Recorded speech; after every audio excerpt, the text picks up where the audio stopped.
Welcome to Lecture 16. This is section 7.8 on improper integrals. So there's one more integration technique that we've got to take a look at. And that is what happens if we either don't have a continuous function on our interval, or if we let a boundary go to infinity. So if you look at this integral here, we have the integral from 1 to infinity of 1 over x dx. And what that's asking for is if this is 1... Whoa, sorry, that got a little crazy. If this is the value at 1, then here's your 1 over x curve. And you would think that we should be able to find the area under this curve, because that curve, the limit of 1 over x as x goes to infinity, goes to 0. So hopefully we should be able to find this area. So how do we do that? So it still represents that area, but what if we can't because it goes on forever, right? So this is considered an improper integral when you have an infinity as a boundary. And the way that we're going to handle this is we're going to take our integral and we're going to go from 1, and I'm going to replace the infinity with the letter t. Everything else is going to stay the same. And then I'm going to take the limit as t goes to infinity, because this represents a function in terms of t. And so I know how to take that integral. It's a definite integral that I know how to work with. And then we'll let the limit as t goes to infinity and see what we get. Okay. If we get a number, we're going to say that it converges. If we get an infinity, we're going to say it diverges. Okay, so what happens here? This becomes the limit as t goes to infinity of the natural log of x, absolute value. And really, I don't have to worry about the absolute value because I'm going from 1 to infinity, so my x's are always positive.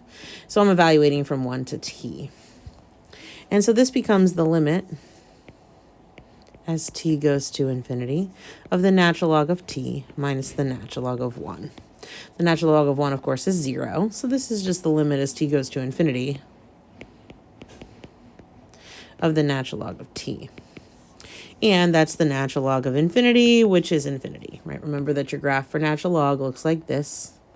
So as you go towards infinity, the arrow goes up to positive infinity. So we would say that this one actually diverges. You can't actually find that area,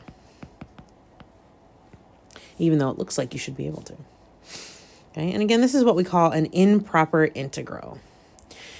Now, there are a couple of different types of improper integrals. So this is type 1, where we have at least one infinite boundary. So our infinity exists in the boundary, and that's where our problem is. And there are 3 types. You can have your infinity be at the numerator, at the upper bound. So you can go from some constant to infinity. And in that case, that's exactly what we did above, where our a was 1. And you can we sub in for the t for the infinity and let our t go to infinity. In letter B, you can also do this if you go from negative infinity to a constant. So notice now that your infinity is down here. And again, we're replacing that same in negative infinity with a t and letting t go to negative infinity. Okay? And of course, this limit has to exist for this to work. And you can actually integrate all the way from negative infinity to positive infinity. What you need to do is you need to split your integral at some value in between. So you can split at any value you like. So I like to split at 0 because when I plug in 0 to many functions, it's easy to plug into. So it makes it easier on your calculation skills. Okay, so I like to split at 0, but you don't have to split at 0. You can split anywhere you want. But notice that you split into 2 integrals. And then in the first one, I replace the lower bound and take t to negative infinity. And in the second one, we replace the upper bound, the upper infinity, and let t go to positive infinity. Now, I wrote it this way this time, but a lot of times I actually, if I'm going to 2 different places, so if my t is going to negative infinity, this one I often change to s. Okay, and just so that I don't confuse what's happening, that t is going to negative infinity in part of it and positive infinity in a different part. If I have two different parameters, then it works no problem. So I don't have any issues. But that is totally up to you. I'm going to leave that up to you. Okay. All right. Now notice, when you have that split situation, if either of the integrals is infinite, then it's divergent, right? And a negative infinity minus a positive infinity does not cancel out, right? You can't actually find, if you can't find the integral of one of the integrals, then the whole integral is divergent. Okay, so let's take a look at another example.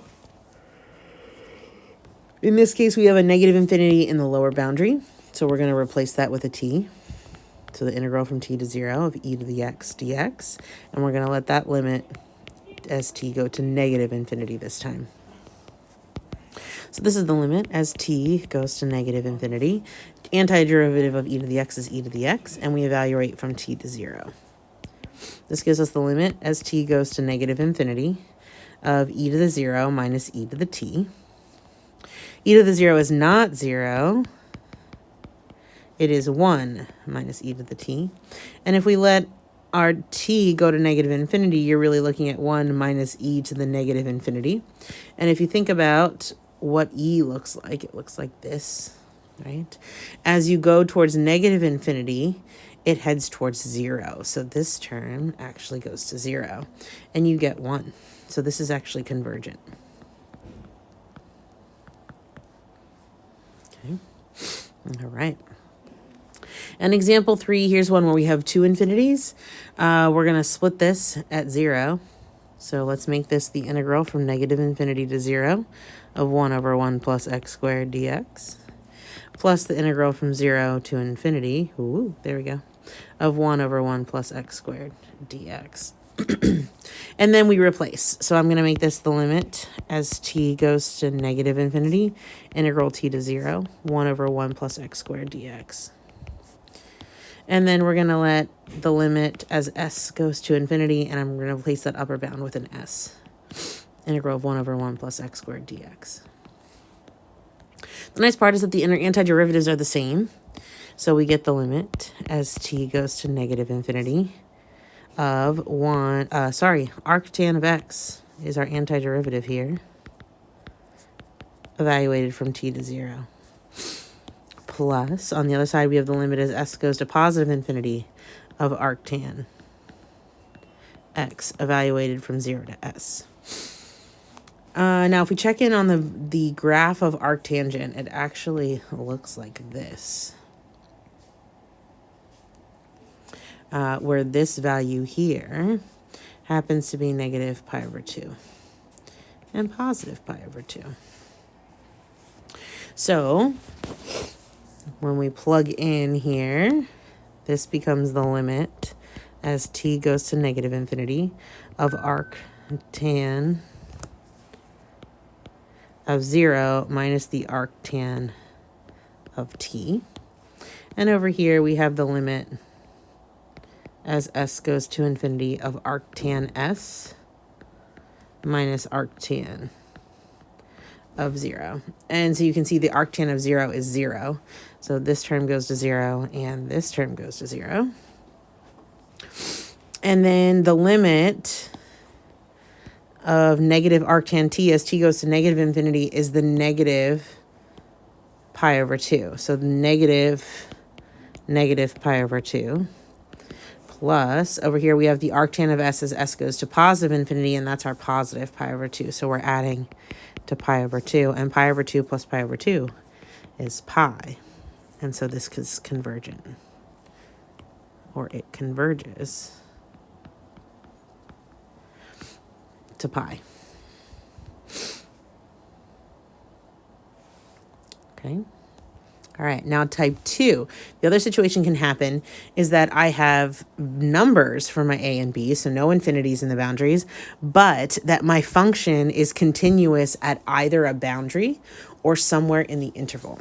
So the first one that we talk about is where my function is discontinuous at the lower boundary.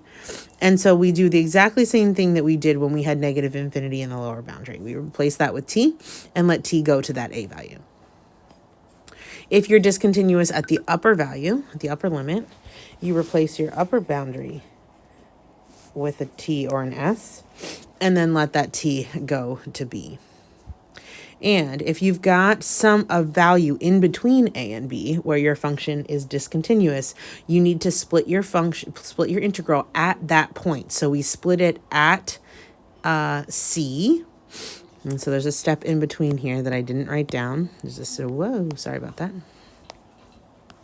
There's a step in between here that I didn't write down. So in between here, you're going to say, okay, well, if it's discontinuous at c, then I have to split this, the integral from a to c of f of x dx, plus the integral from c to b of f of x dx. And now my problem spots are here and here, so we replace with the t and let the t go to c. In this case, I'm fine with using t's in both cases because t is approaching the same value. Keep in mind that when you're doing this, on this side, on the right side, you're looking at values where x is between c and b. So that is the right-sided limit, technically, because you're to the right of the value of c. And for this one over here, this is the interval from a to c. So you're technically on the left side of c. So it's the left-sided limit. Okay. All right, so let's see how this is going to play out. All right, so we look at this one. We have the integral from 0 to 3 of 1 over x. So we notice right away that our denominators are often problematic.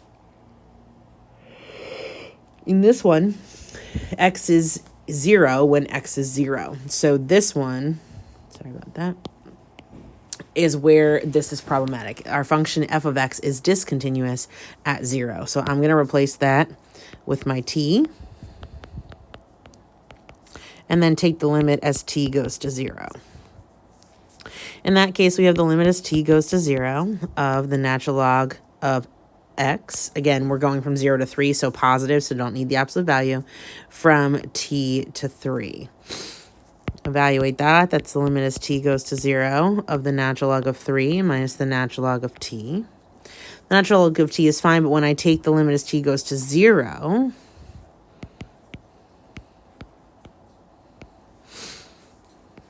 my ln looks like this. And as I approach the 0 from the right side, we head to negative infinity. So this turns out to be the natural log of 3 minus negative infinity. So this is going to diverge, right? You're going to get infinity plus negative ln 3, which is equal to positive infinity.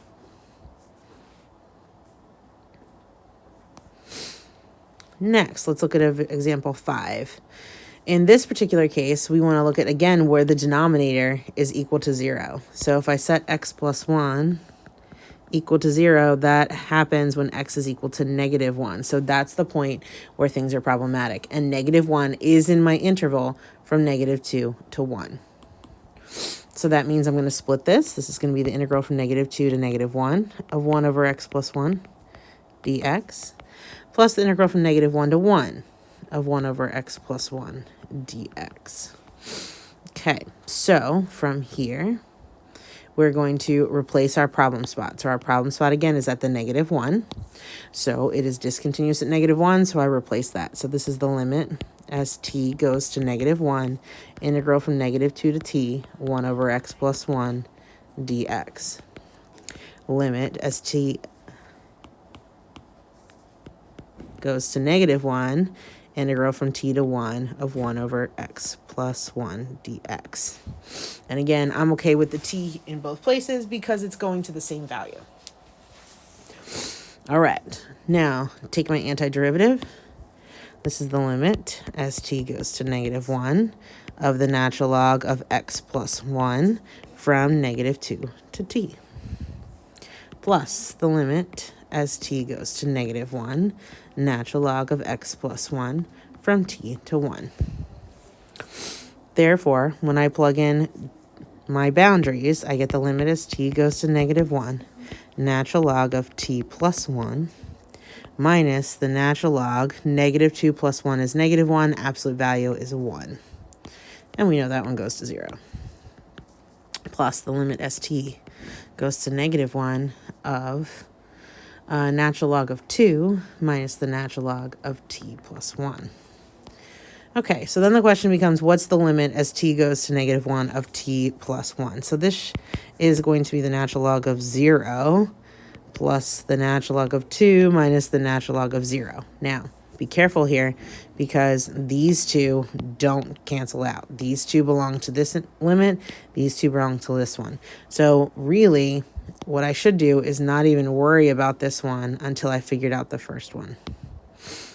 So when I look at natural log of 0, again, here's the graph of natural log, and I'm approaching 0, and that turns out to be negative infinity.